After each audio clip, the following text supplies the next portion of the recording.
අයිබෝවන් කොහොමද හොඳින් ඉන්නවද ඔයාලා? අද මම අරන් ආවේ අවුරුද්දට රස බැදුමක් ලේසියෙන් හදන හැටි ඔයාලට කියලා දෙන්න. ඔයාලා බැදුම් හදන්න දන්නවා තමයි. මේ විදිහට හදලා බලන්නකෝ.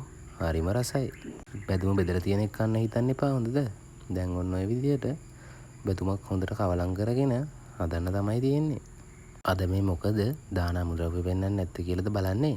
නෑ පෙන්නනවා. පස්සේ පෙන්වන්නේ අද. ඉතින් මගේ channel එක බලන ඔයා මගේ channel එකට අලුත් කෙනෙක් නම් මාව subscribe කරලා bell icon එකත් click කරලම තියාගන්නකෝ. දැන් ඔය පේන විදියට රටකජු ග්‍රෑම් 80ක් හොඳට රත් වුණු තෙල් එකට දාලා බැද ගන්න. කළු වෙනකන් ඉන්න එපා. එතකොට රටකජු නෙමෙයි කන්න වෙන්නේ අඟුරු කෑලි. දැන් ඉතින් 180ට 200ට තෙල් දාගන්නත් එපා. හිමින් ගානට ටෙම්පරාදු කරගන්න. ඊට පස්සේ ඔන්න ඔය වගේ තත්යකට එනකොට බා ගන්න ඕන. ඔන්න ඔය තත්ත්වයට ආවම බා ගන්න.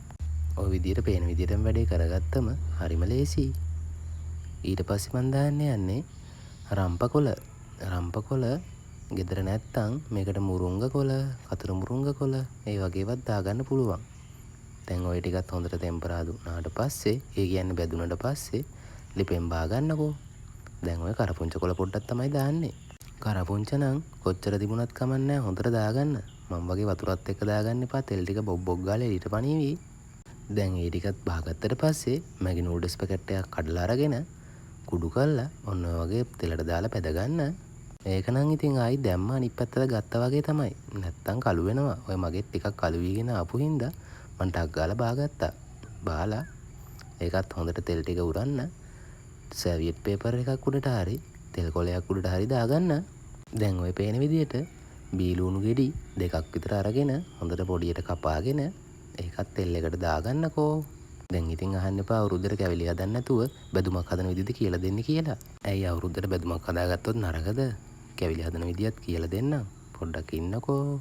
දැන් ওই විදිහට හොඳට ලුණු ටික රන්නත් පාට වෙන්න දෙපැත්ත පෙල්ල හොඳට බැද ගන්න. දැන් ඊට පස්සේ ওই තත්ත්වයට ආවට පස්සේ ලිපෙන් බා ගන්න තමයි තියෙන්නේ. ওই තත්ත්වෙන් බා ගන්න. මොකද නැත්තම් අනිත් ටික කර වෙන්න බලනවනේ. දැන් මං කියපු විදිහටම කරා නම් බැදුම ලෑස්ති හොඳද? දැන් ඔය දාගත්තේ සුදු ලුණු බික් 4ක් විතර පොඩියට තීරු වලට කපලා ඒ ටික බැදෙන්න තමයි ඔය දාගත්තේ. ඒ ටිකක් ටක් ගාලා බැදෙන හින්දා ඉක්මනට බා ගන්න නැත්තම් කළු වේවි. දැන් ඔය දාගත්තේ ආල්මැස්සෝ. ආල්මැස්සෝ නම් ඉතින් අත්‍යවශ්‍යම නෑ. ආල්මැස්සෝ නැත්තම් අර කීපු ටික විතරක් දාගෙන හදා ගන්නකෝ. මෙතන නම් මං අරගෙන තියෙන්නේ ආල්මැස්සෝ 20ක් විතර. දැන් ඉතින් ගණන් කරලා බලන්න එපා 20ට අඩුයිද වැඩිද කියලා.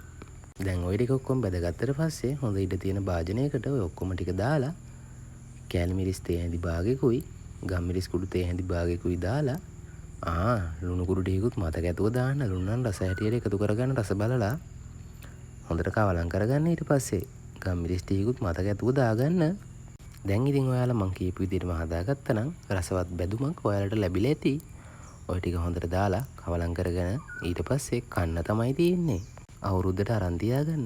මං ඔය කියපු ටික වැඩිපුර දාලා හොඳ ලොකු බැදුමක් හදලා තියාගන්න. දවස් 4-5ක් වුණත් තියාගන්න පුළුවන්. එහෙනම් මගේ වීඩියෝ එක බලලා ගොඩක් ස්තුතියි. ගිහිල්ලා එන්නම්. බුත් සරණයි. බයි බයි.